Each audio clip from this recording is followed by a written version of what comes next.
The Tragedy of King Richard III. William Shakespeare. Moving on here. Boys. Act 1. Scene England. Scene 1. London. A street. Now is the winter of our discontent made glorious summer by the sun of York, and all the clouds that lowered upon our house in the deep bosom of the ocean hurled. Now our brows bound with victorious wreaths, our bruised arms hung up for monuments, our stern alarums changed to merry meetings, our dreadful marches to delightful measures. Grim visage war hath smoothed his wrinkled front, and now, instead of mourning barbed steeds to fright the souls of fearful adversaries, he capers nimbly in a lady's chamber, to the lavishness pleasing of a lute. But I that am not shaped for sportive tricks, not made to court an amorous-looking glass, I that am rudely stamped and want love's majesty, to strut before a wanton, ambling nymph, I that am curtailed of this fair proportion, cheated of feature by dissembling nature, deformed, unfinished, sent before my time into this breathing world, scarce half made up, and that so lamely and unfashionable that dogs bark at me as I hawk by them. What I in this weak piping time of peace have no delight to pass away the time, and let us see my shadow understand on mine own deformity, and therefore, since I cannot prove a lover, to entertain these fair well-spoken days, I am determined to prove a villain, and hate the idle pleasures of these days.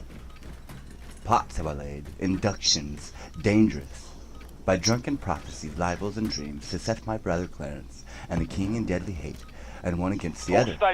And if King Edward be as true and just as I am subtle, false, and treacherous, this day should Clarence closely be mewed up about a prophecy which says that G of Edward's heirs the murderers shall be. Dive thoughts down to my soul. Here Clarence comes. Brother, good day. What means this armed guard that waits upon your grace? His Majesty, tendering my person's safety, hath appointed this conduct to convey me to the Tower. Upon what cause? Because my name is George. Alack, my lord, that fault is none of yours. He should for that commence your godfathers. Why, belike his Majesty hath some intent that you should be new christened in the Tower. Well, what's the matter, Clarence? May I know? Yeah, Richard, when I know, for I protest as yet I do not. But as I can learn, he hearkens after prophecies and dreams, and from the cross row plucks the letter G, and says the wizard told him that by G his issue disinherited should be. And for my name of George begins with G, it falls in his thoughts that I am he. These, as I learn, and such like toys as these, have moved in his highness to commit me now. Eliminate all targets in the AO. Enemy dropping into the AO.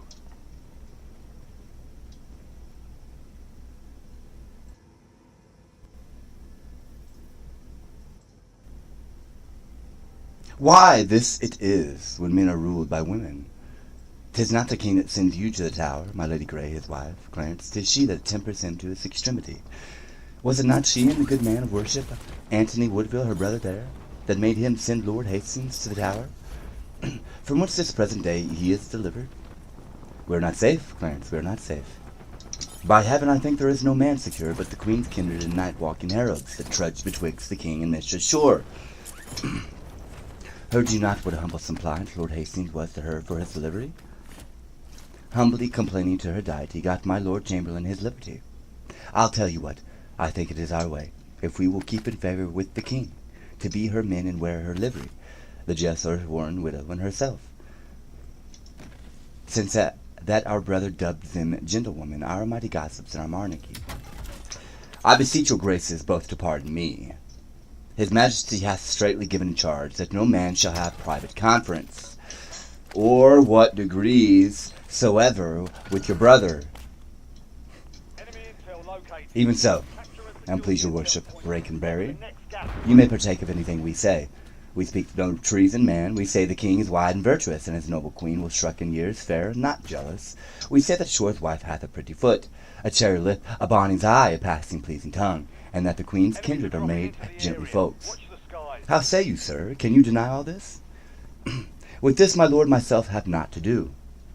Not to do with mistress, sure, I tell thee, fellow, he that doth not with her excepting one were best to do it secretly alone. What one, my lord? Her husband. Knave, wouldst thou betray me? I beseech your grace to pardon me, and withal forbear your conference with the noble duke. We know thy charge, Brakenberry, and will obey. We are the queen's abjects and must obey. Brother, farewell, I will unto the king, and whatsoever you will employ me in. Were it to call King Edward's widow's sister, I will perform it to enfranchise you. Meantime, this deep disgrace and brotherhood touches me deeper than you can imagine. I know it pleaseth neither of us well. Well, your imprisonment shall not be long. I will deliver you, or else lie for you. Meantime, have patience.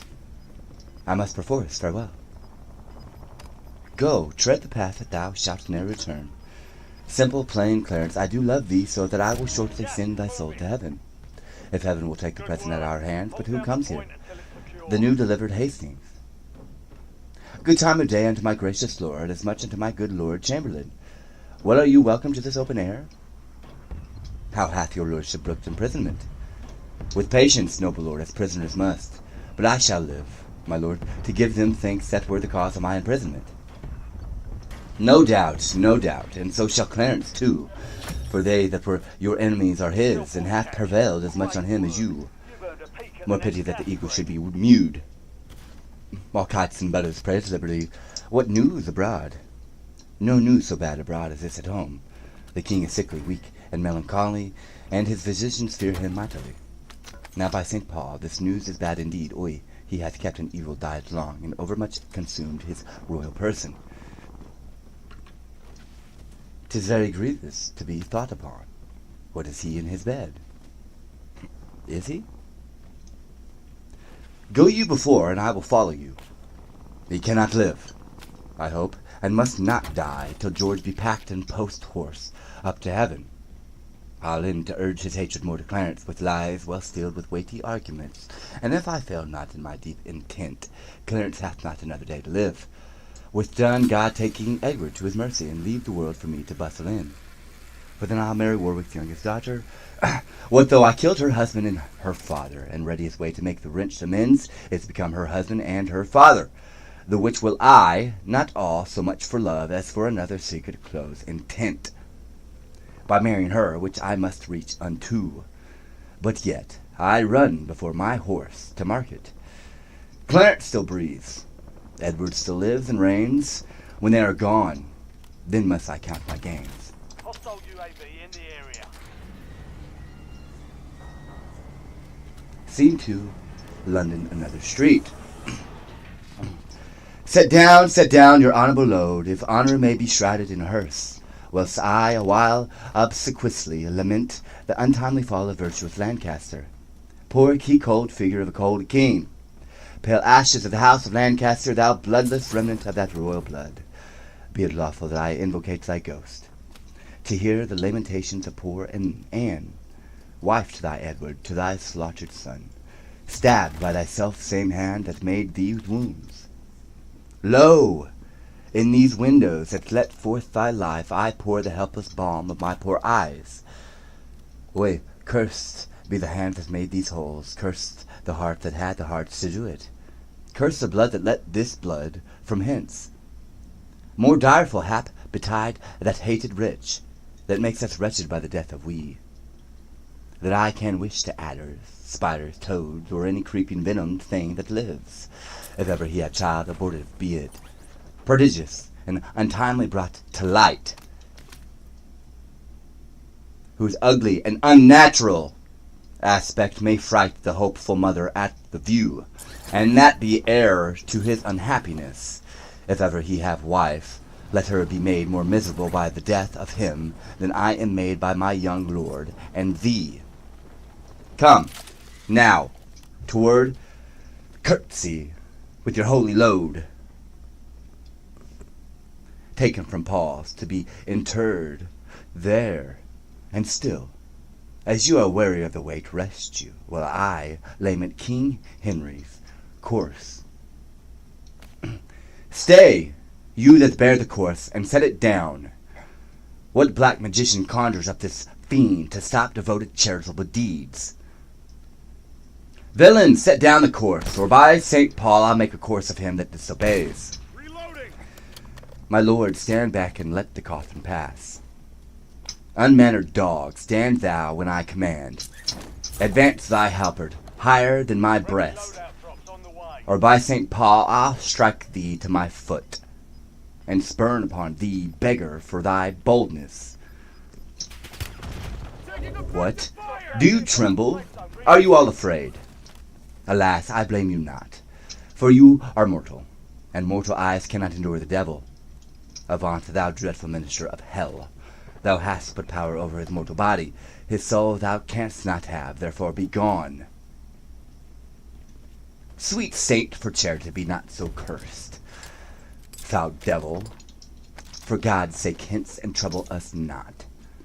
For thou hast made the happy earth thy hell, filled it with cursing cries and deep exclaims, if thou delight to view thy heinous deeds. Behold this pattern of thy butcheries. Away, gentlemen, see, dead Henry's wounds open their congealed mouths and bleed afresh. Blush, blush, thou lump of foul deformity, for 'tis thy presence that exhales this blood from cold and empty veins, where no blood dwells. Thy deed, inhuman and unnatural, provokes thy deluge most unnatural. Oi, God, which this blood madst revenge his death. Oi, earth, which this blood drinketh revenge his death. Either heaven with lightning strike the murderer dead, or earth gaps open wide and eat him quick. As thou dost swallow up his good king's blood, which his hell-gloved arm hath butchered. Lady, you know no rules of charity, which renders good for bad, blessing for curses. Got gas moving. Villain, thou knowest no law of God nor man, no beast so fierce but knows some touch of pity. But I know none, and therefore am no beast. Oi, wonderful when devils tell the truth. More wonderful when angels are so angry. Yes, I am.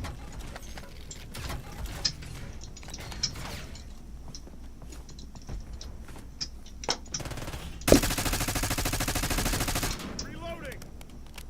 Vouchsafe divine perfection of a woman. Of these supposed evils, to give me leave by circumstance but to acquit myself. Vouchsafe diffuse infection of a man for these known evils but to give me leave. By circumstance curse thy cursed self. Fairer than tongue can name thee, let me have some patience leisure to excuse myself. Fouler than heart can think thee, thou canst make no excuse current but to hang thyself. By such despair I should accuse myself, and by despair shouldst thou stand accused, Canaan, for doing worthy vengeance on thyself, which didst unworthy slaughter upon others.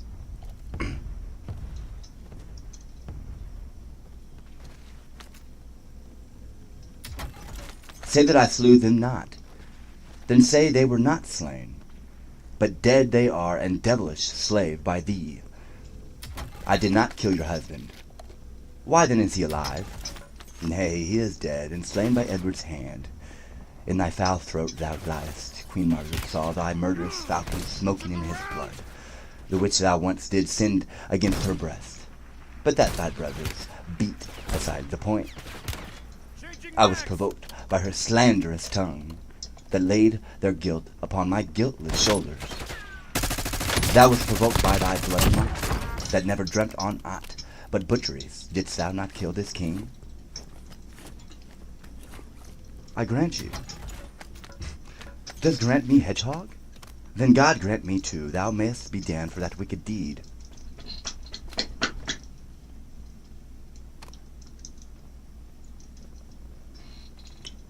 Oi, he was gentle, mild, and virtuous, the fitter for the King of heaven that hath him. He is in heaven, where thou shalt never come. Let him thank me that helped to send him thither, for he was fitter for that place than earth.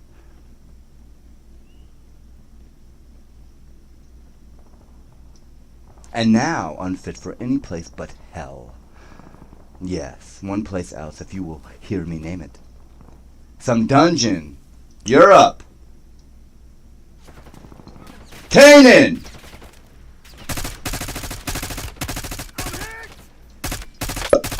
B. Get off the B. I'm reloading.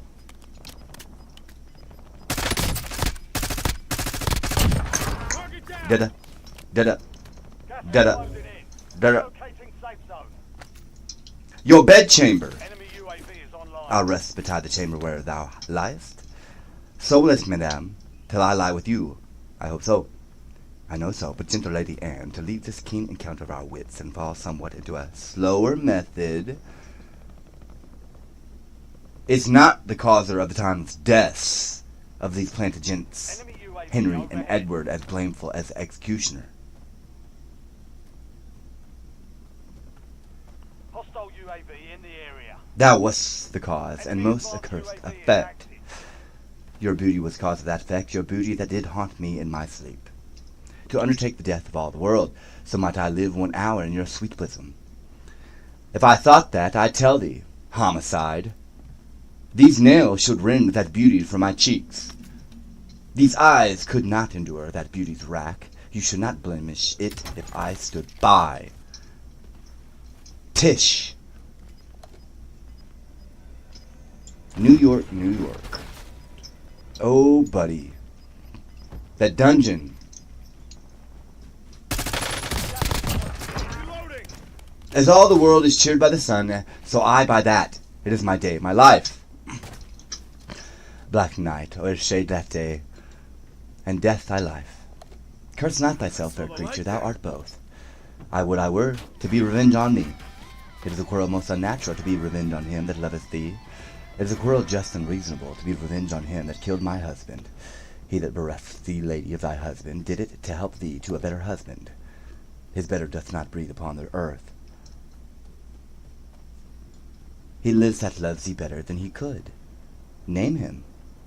Clayton. Why, that was he. The self-same name, but one of better nature. Where is he? Here. Why dost thou spit at me? Would it were mortal poison for thy sake? Never came poison from so sweet a place. Never hung poison on a fouler toad. Out of my sight thou dost infect my eyes. Thine eyes, sweet Lily, have infected mine. Would they were baskets to strike thee dead. I would they were, and I might die at once. For now they kill me with a living death. Those eyes of thine from mine have drawn salt tears. Shamed their aspects with store of childish drops. These eyes which never shed remorseful tear. No, when my father York and Edward wept to hear the piteous moan and Rutland made, when black-faced Clifford shook his sword at him. Nor when thy warlike father, like a child, told the sad story of my father's death, and 20 times made pause to sob and weep, that all the standers-by had wet their cheeks like trees bedashed with rain in that sad time. By manly eyes did scorn and humble tear, and what these sorrows could not thence exhale thy beauty hath, and made them blind with weeping. I never sued friend, not nor enemy. My tongue could never learn sweet smoothing words, but now thy beauty is proposed my fee. My proud heart soothes and prompts my tongue to speak. Teach not thy lips such scorn, for it was made for kissing, lady, not for such contempt. It is thy revengeful heart cannot forgive. Lo, here I lend thee this sharp-pointed sword. Means elimination.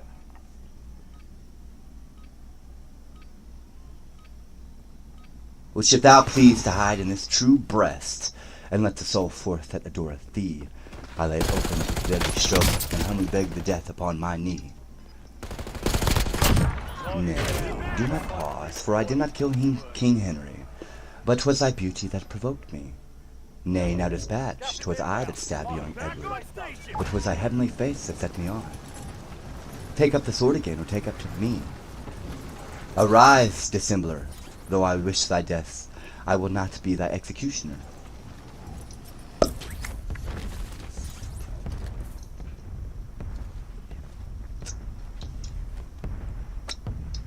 They bid me kill myself, and I will do it. 25 I have already. What wisdom I read, speak it again, and even with the word. This hand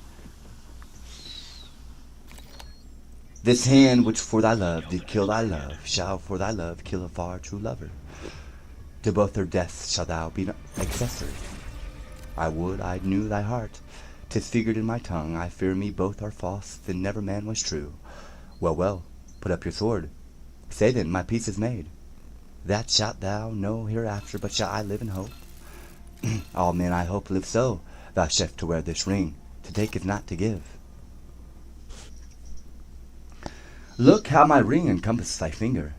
Even so thy breast encloseth my poor heart, where both of them, for both of them, are mine. And if thy poor devoted servant may but beg one favor at thy gracious hand, thou dost confirm his happiness forever. What is it?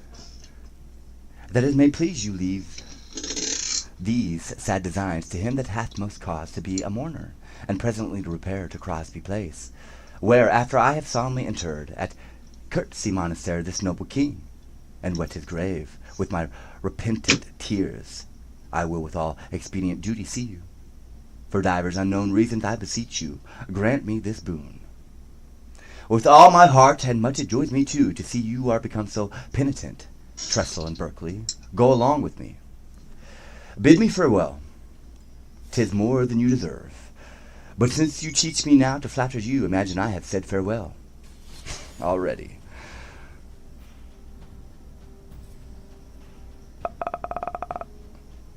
Sirs, take up the course. Toward courtesy, noble lord?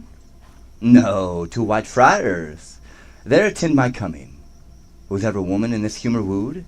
Was ever woman in this humour won? I'll have her, but I will not keep her long. What? I that killed her husband and his father, to take her in her heart's extremes hate? With curses in her mouth, tears in her eyes, the bleeding witness of her hatred by, having God, her conscience, and these bars against me.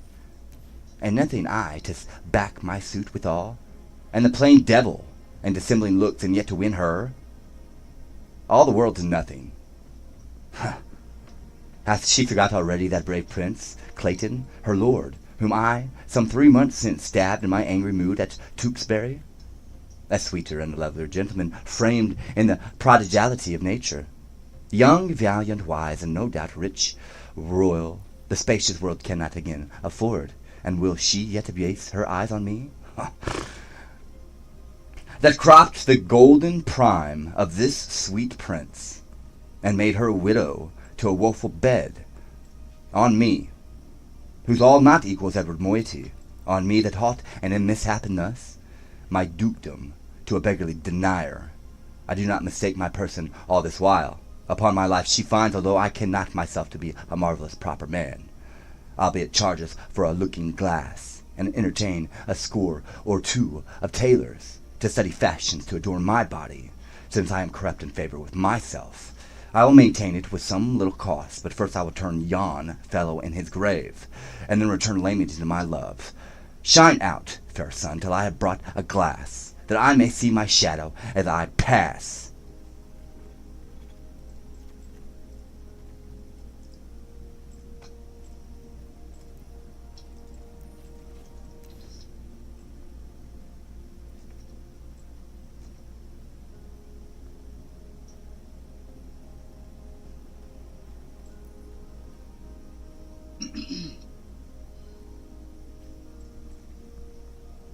That's not what I want. Excuse me for a second.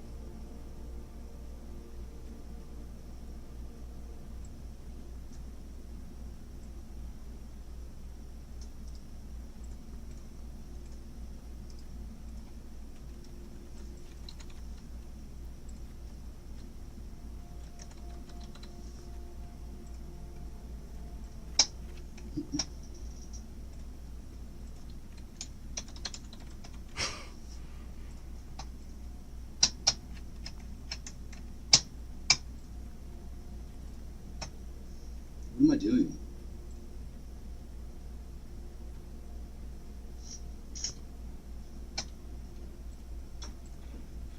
Scene 3. London, a room in the palace. I believe one of the glass in the skyscraper that you're using.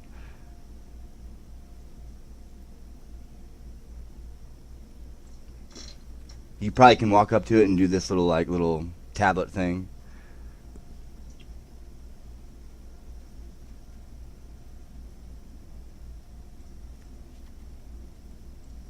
Rich boy, that is not your money.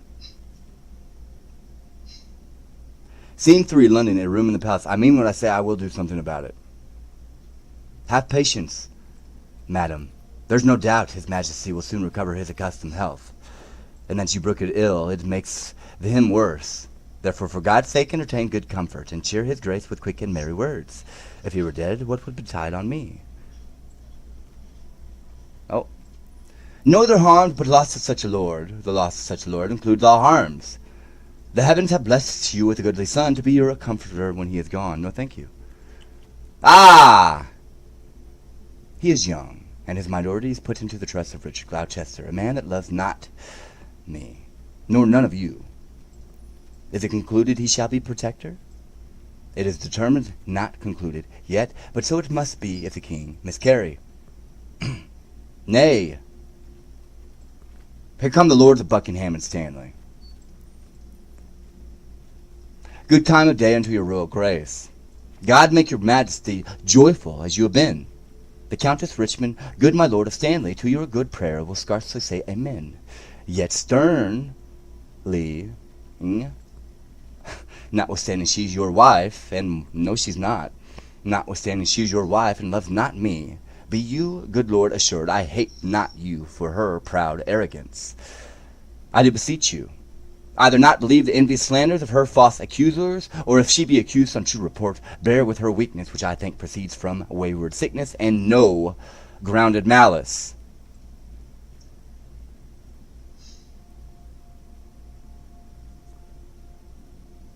Say you the king today, my lord of Stanley? But now the Duke of Buckingham and I are come from visiting his majesty. What likelihood of his amendment, lords? Madam, good hope.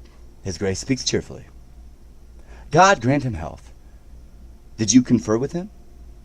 Aye, madam, he desires to make atonement between the Duke of Gloucester and your brothers, and between them and my Lord Chamberlain, and sent to warn them to his royal presence. Would all were well, but that will never be. I fear our happiness is at the highest. They do me wrong, and I will not endure it. Who are they that complain unto the king, that I, forsooth, am stern and love them not? By holy Paul, they love his grace but lightly, that fill his ears with such dissentious rumors, because I cannot flatter and speak fair. Smile in men's faces, smooth, deceive and cog, duck with French nods and spish curtsy, I must be held a rancorous enemy. Cannot a plain man live and think no harm? But this his simple truth must be abused by silken sly, insinuating jacks. Jacks.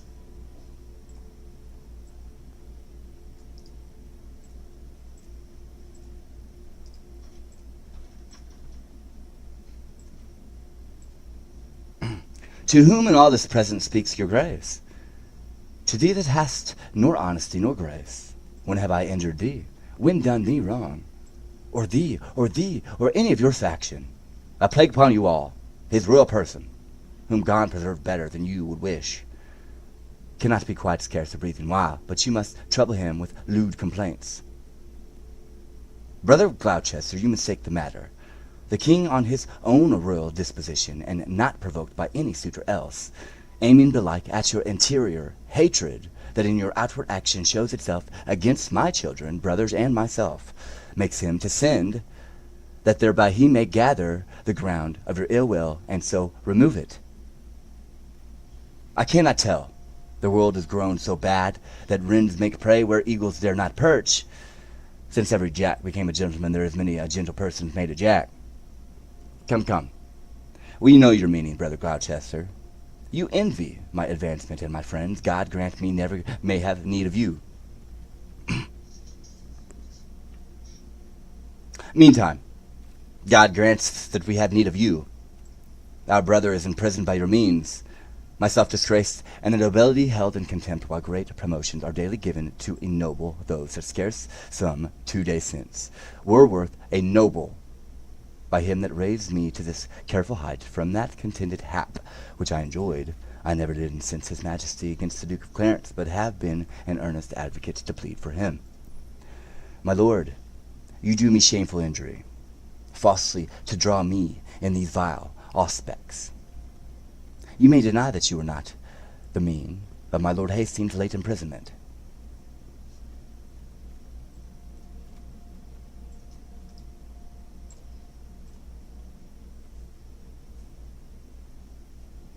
She may, my lord, for she may, Lord Rivers. Why, who knows not so?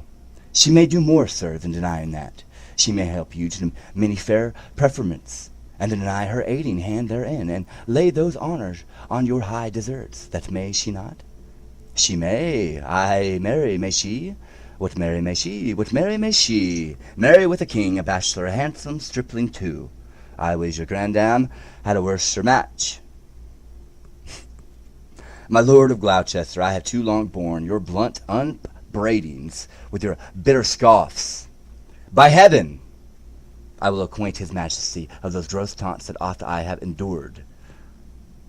I had rather be a country servant maid than a great queen, with this condition, to be so baited, scorned, and stormed at. Small joy have I in being England's queen. And lessened be that small God, I beseech him. By honour, state, and seat is due to me. What, threats you me with telling of the king? Tell him, and spare not. Look, what I have said I will avouch in presence of the king. I dare adventure to be sent to the Tower. 'Tis time to speak. My pains are quite forgot. Out, devil, I remember them too well. Thou killedst my husband Henry in the Tower, and Edward my poor son at Tewkesbury. Ere you were queen, I, or your husband king, I was pack horse in his great affairs, a weeder out of his proud adversaries, a liberal rewarder of his friends. To royalize his blood, I split my own. Aye, hey, and much better blood than his or thine. In all which time you and your husband Grey were factious for the house of Lancaster, and Rivers, so were you. Was not your husband in Margaret's battle at St. Albans slain? Let me put it in your minds, if you forget what you have been ere now, and what you are, with all that I have been, and what I am. A murderous villain, and so still thou art. Poor Clarence did forsake his father Warwick, aye, and forswear himself, which Jesu pardon. Which God revenge, to fight on Edward's party for the crown. And for his meed, poor lord, he is mewed up. I would to God my heart were flint, like Edward's, or Edward's soft and pitiful, like mine. I am too childish, foolish for this world. Hie thee to hell for shame, and leave this world, thou cacodemon. There thy kingdom is. My lord of Gloucester, in those busy days which here you urge to prove us enemies, we follow then our lord, our lawful king. So should we you, if you should be our king. If I should be, I had rather be a pedlar. Far be it from my heart the thought thereof. As little joy, my lord, as you suppose you should enjoy, were you this country's king, as little joy you may suppose in me that I enjoy, being the queen thereof. As little joy is the queen's thereof, for I am she, and altogether joyless. I can no longer hold me patient. Hear me, you wrangling pirates, that fall out and share in that which you have pilled from me. Which of you trembles not that looks on me? If not that I, being queen, you bow like subjects, yet that, by you deposed, you quake like rebels? Ah, gentle villain, do not turn away. Foul, wrinkled witch, what makest thou in my sight? But repetition of what thou hast marred, that will I make before I let thee go. Wert thou not banished on pain of death? No, I was, but I do not more pain in banishment than death can yield me here by my abode. A husband and a son thou owest to me, and thou a kingdom, all of you, allegiance. This sorrow that I have by right is yours, and all the pleasures you usurp are mine. The curse my noble father laid on thee, when thou didst crown his warlike brows with paper, and with thy scorns drewest rivers from his eyes. And then, to dry them, gavest the Duke a clout, steeped in the faultless blood of pretty Rutland. His curses, then from bitterness of soul denounced against thee, are all fallen upon thee. And God, not we, hath plagued thy bloody deed. So just is God to right the innocent. Oy, 'twas the foulest deed to slay that babe, and most merciless that e'er was heard of. Tyrants themselves wept when it was reported. No man but prophesied revenge for it. Northumberland, then present wept to see it.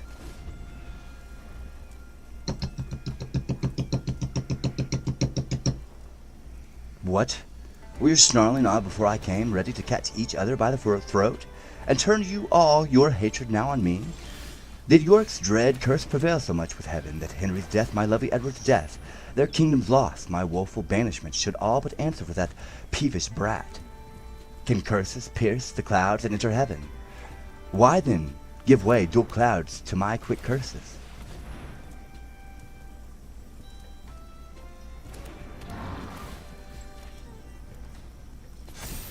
Though not by war, by surfeit die your king, as ours by murder to make him a king.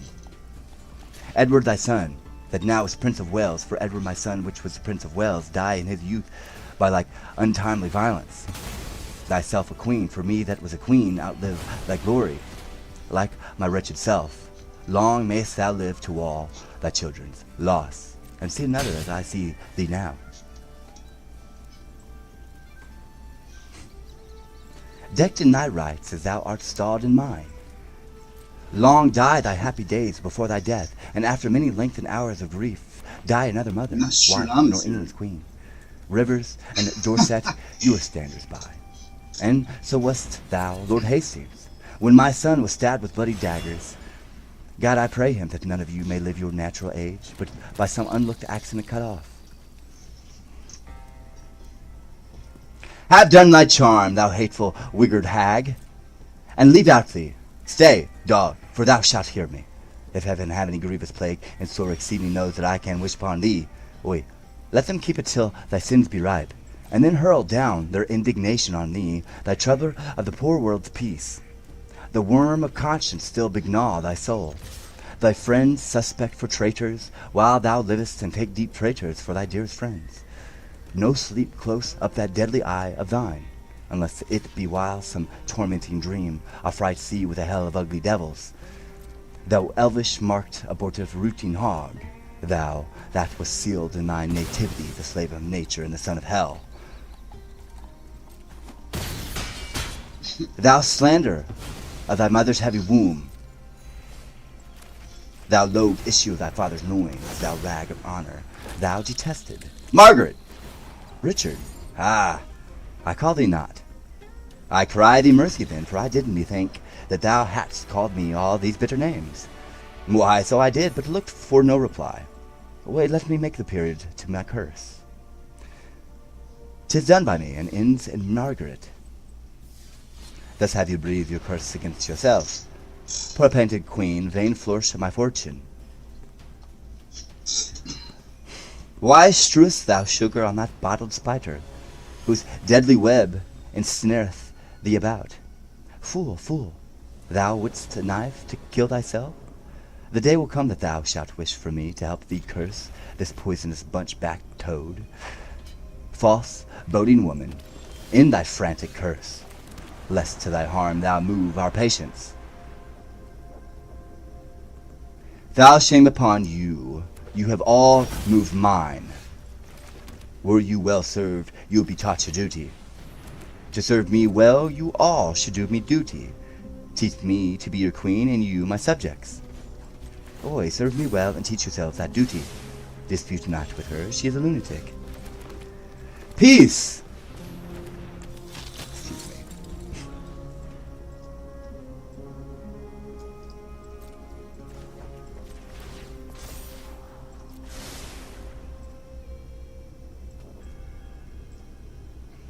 Peace, Master Marquis, you are malapert. Your fire new stamp of honor is scarce current. Boy, that your young nobility could judge that 'twere to lose it, and be miserable. That they stand high, have many blasts to shake them, and if they fall, they dash themselves to places. Good counsel, marry, learn it, Marquise. It touches you, my lord, as much as me. Aye, and much more, but I was born so high. Our eyrie buildeth in the cedar's tops, and dallies with wind and scorns the sun, and turns the sun to shade. Alas, alas, witness my son now in the shade of death, whose bright outshining beams that cloudy wrath hath in eternal darkness folded up.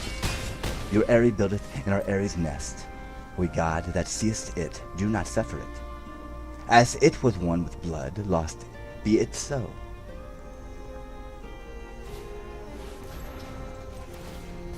Peace, peace, for shame, if not for charity. Urge neither charity nor shame to me. Uncharitably with me have you dealt, and shamefully my hopes by you are butchered. My charity is outraged, life my shame, and in that shame still live my sorrow's rage.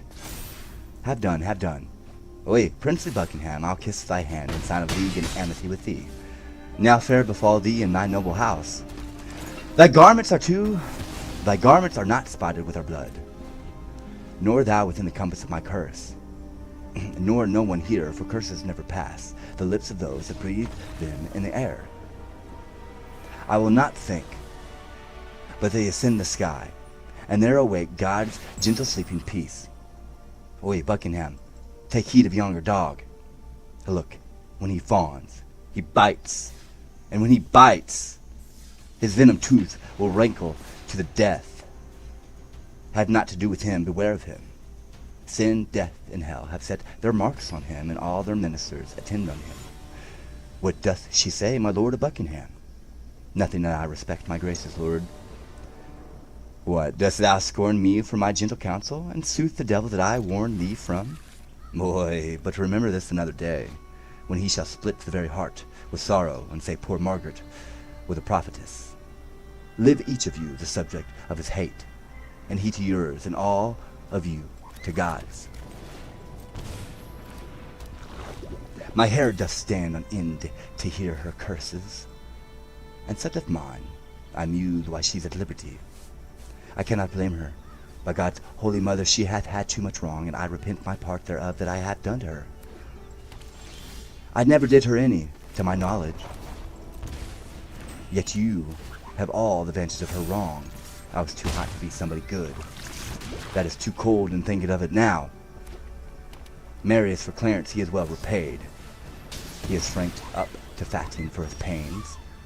God pardon them that are the cause thereof. A virtuous and a Christian-like conclusion to pray for them that have done scath to us. So do I ever. For had I cursed now, I had cursed myself. Madam, his majesty doth call for you, and for your grace, and you, my noble lords. Catesby, I come. Lord, will you go with me? We wait upon your grace. I do the wrong, and first begin to brawl.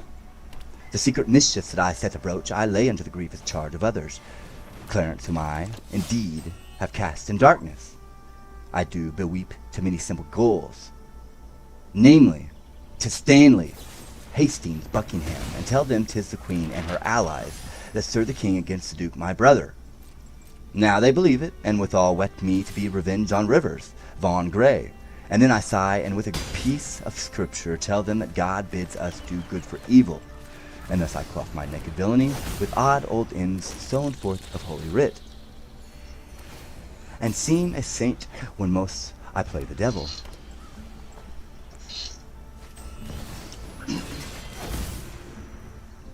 But soft! Here come my executioners. How now, my hearty, stout resolved mates? Are you now going to dispatch this thing? We are, my lord, and come to have the warrant, that we may be admitted where he is. The multiverse will be free from this scourge. Well thought upon, I have it here about me. When you have done, repair to Crosby Place, but sirs, be sudden in the execution. Withal, obdurate, do not hear him plead, for Clarence is well spoken, and perhaps may move your hearts to pity, if you mark him. Tut tut, my lord, we will not stand to prate. Talkers are no good doers. Be assured we go to use our hands and not our tongues.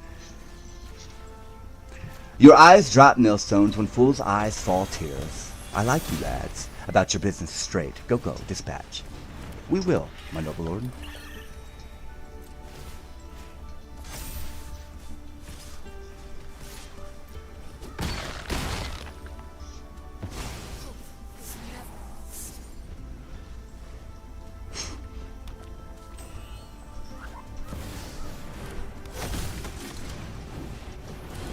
Scene 4, the same, the tower.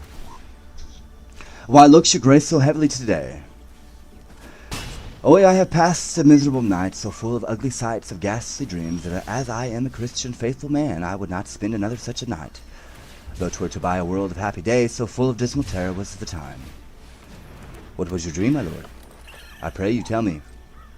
Methought that I had broken from the tower, and was embarked across to Burgundy, and in my company my brother Gloucester, who from my cabin tempted me to walk upon the hatches. Hence we looked toward England, and sighted up 1,000 heavy times. During the wars of York and Lancaster that had befallen us, as we paced along upon the giddy footing of the hatches, methought that Gloucester stumbled, and in falling struck me that thought to stay him overboard into the tumbling billows of the main. Lord, methought what pain it was to drown, what dreadful noise of water in my ears, what sights of ugly death within mine eyes. Methought I saw 1,000 fearful racks, 1,000 men that fishes gnawed upon, wedges of gold, great anchors, heaps of pearls, inestimable stones, and valued jewels, all scattered in the bottom of the sea. Some lay in dead men's skulls, and in those holes where eyes did once inhabit, there were crept, as 'twere in scorn of eyes, reflecting gems that wooed the slimy bottom of the deep, and mocked the dead bones that lay scattered by.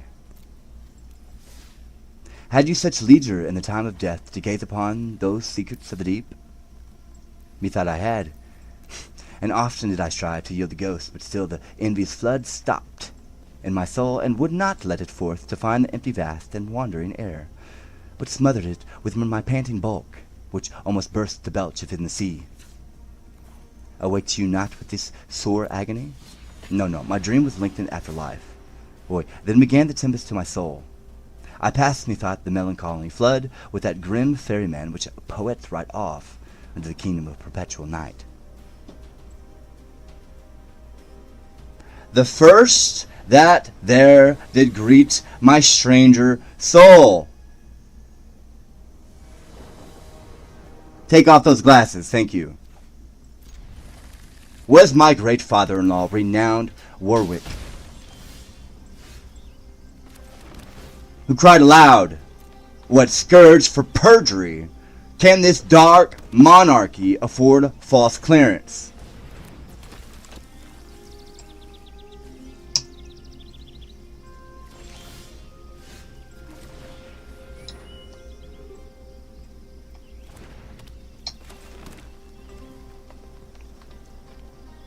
And so he vanished, then came wandering by, a shadow like an angel, with bright hair, dabbled in blood, and he shrieked out loud, "Clarence is home! False, fleeting, perjured Clarence, that stabbed me in the field by Tewkesbury. Seize on him! Furies, take him unto torment, with that, methought, a legion of foul fiends environed me, and hound in mine ears such hideous cries, that with the very noise I trembling waked, and for a season after could not believe but that I was in hell. Such terrible impression made my dream. No marvel, Lord, though it affrighted you, I am afraid methinks to hear you tell it. Oi, Brakenberry, I have done these things, that now give evidence against my soul. For Edward's sake, and see how he requites me. O God, if my deep prayers cannot appease thee, but thou wilt be avenged on my misdeeds, yet execute thy wrath on me alone. Spare my guiltless wife, and my poor children. I pray thee, gentle keeper, stay by me. My soul is heavy, and I fain would sleep. I will, my lord. God give your grace good rest. Sour breaks seasons, and reposing hours makes the night morning, and the noontide night. Princes had but their titles for their glories, and outward honor for an inward toil, and for unfelt imaginations they often feel a world of restless cares, so that between their titles and low names there's nothing differs but the outward fame. Ho! Who's here? What wouldest thou, fellow, and how camest thou thither?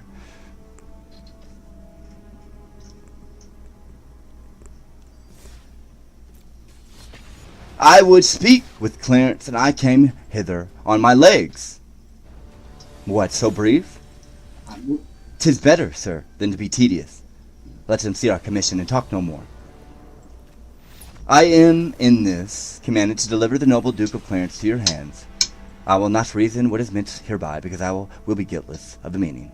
There lies the Duke asleep, and there are the keys. I'll to the king, and signify to him that thus I have resigned to you my charge. You may, sir, 'tis a point of wisdom, very well. What, shall we stab him as he sleeps? No, he'll say 'twas done cowardly when he wakes. When he wakes? Why, fool, he shall never wake till that judgment day. Why, then he'll say we stabbed him sleeping.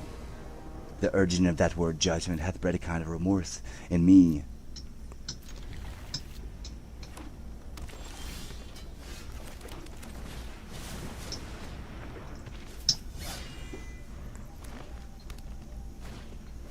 The urging of that word, judgment, hath bred a kind of remorse in her. What art thou afraid? Not to kill him, have no warrant for it, but to be damned for killing him, from the which no warrant can defend me. I thought thou hadst been resolute. So I am, to let him live. I'll back to the Duke of Gloucester and tell him so. Nay, I prithee, stay a little. I hope my holy humour will change. It was wont to hold me, but while one tells 20. How dost thou feel thyself now? Some certain dregs of conscience are yet within me. Remember our reward when the deed's done. Zounds, he dies, I have forgot the reward. Where's thy conscience now? In the Duke of Gloucester purse. So when he opens his purse to give us our reward, thy conscience flies out. 'Tis no matter, let it go. There's few or none will entertain it. What if it come to sea again? I'm not meddle with it. It makes a man a coward. A man cannot steal, but it accuseth him. A man cannot swear, but it checks him. A man cannot lie with his neighbor's wife, but it detects him. 'Tis a blushing, shamefast spirit that mutinies in a man's bosom. It fills one full of obstacles. It made me once restore a purse of gold that I found. It beggars any man that keeps it. It is turned out of all towns and cities for a dangerous thing, and every man that means to live well endeavors to trust to himself and live without it. Zounds! It is even now at my elbow, persuading me not to kill the Duke. Take the devil in thy mind, and believe him not. He would insinuate with thee, but to make thee sigh. Tut! I am strong-framed. He cannot prevail with me.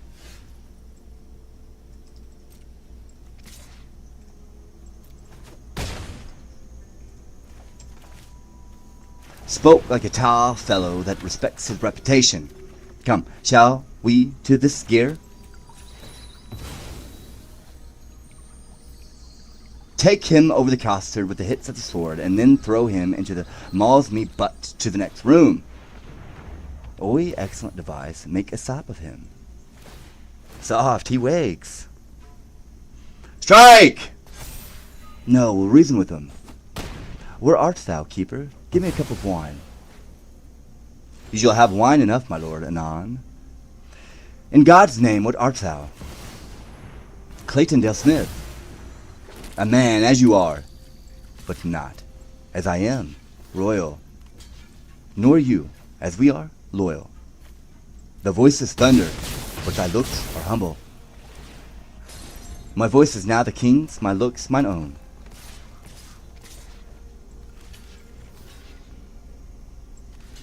How darkly and how deadly dost thou speak! Your eyes do menace me. Why look you pale? Who sent you hither? Wherefore do you come? To murder me? Aye. You scarcely had the hearts to tell me so, and therefore cannot have the hearts to do it. Wherein, my friends, have I offended you? Offended us you have not, but the king. I shall be reconciled to him again. Never, my lord. You have a weapon I can't see.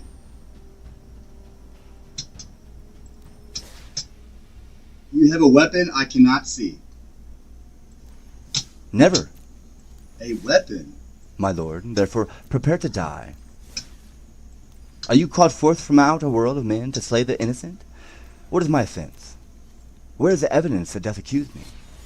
What lawful quests have given their verdict up to the frowning judge, or who pronounced the bitter sentence of poor Clarence's death? Before I be convicted by course of law, to threaten me with death is most unlawful.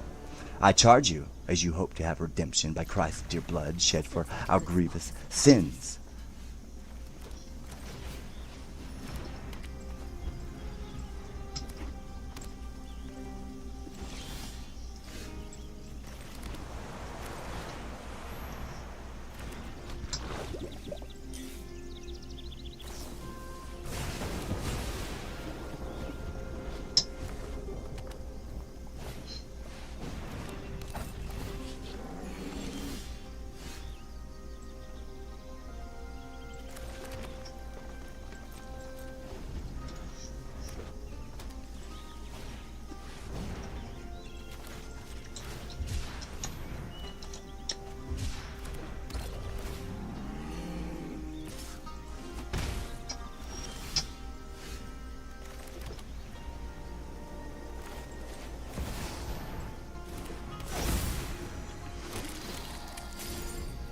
That you depart and lay no hands on me.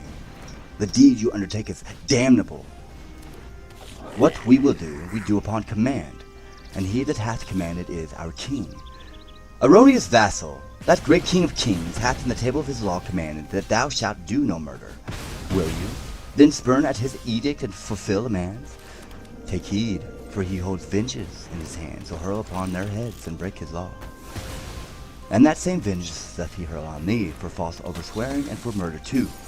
Thou didst receive this sacrament to fight in quarrel of the house of Lancaster, and like a traitor to the name of God didst break that vow, and with thy treacherous blade unrippest the bowels of thy sovereign son, whom thou wast sworn to cherish and defend.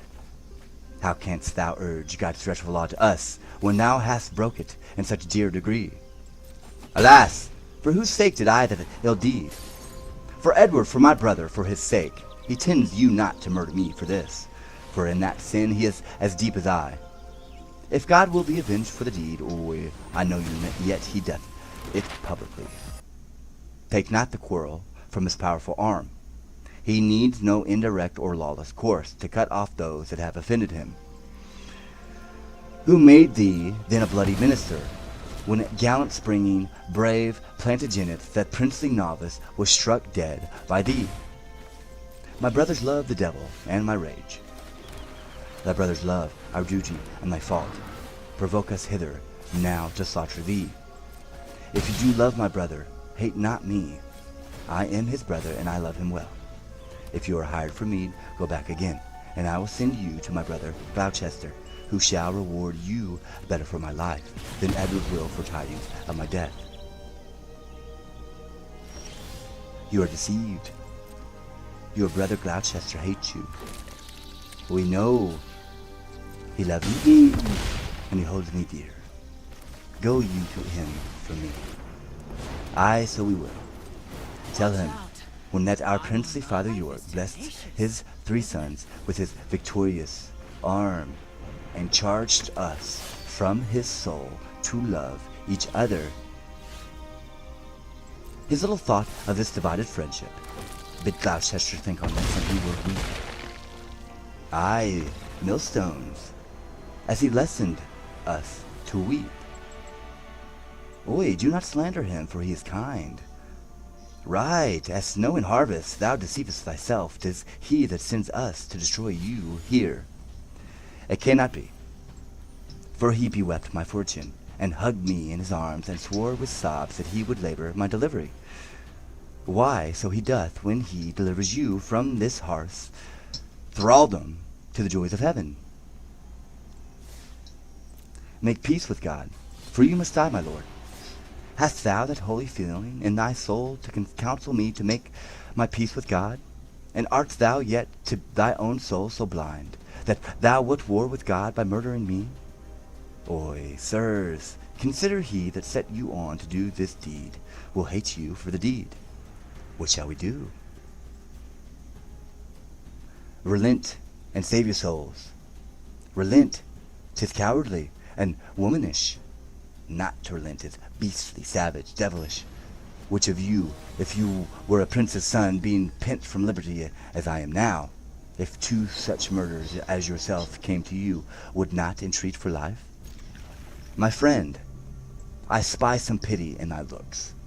Oy, if thine eye be not a flatterer, come thou on my side, and entreat for me, as you would beg, were you in my distress. A begging prince that beggar pities not. Look behind you, my lord. Take that and that, if all this will not do. I'll drown you in the malmsey butt within.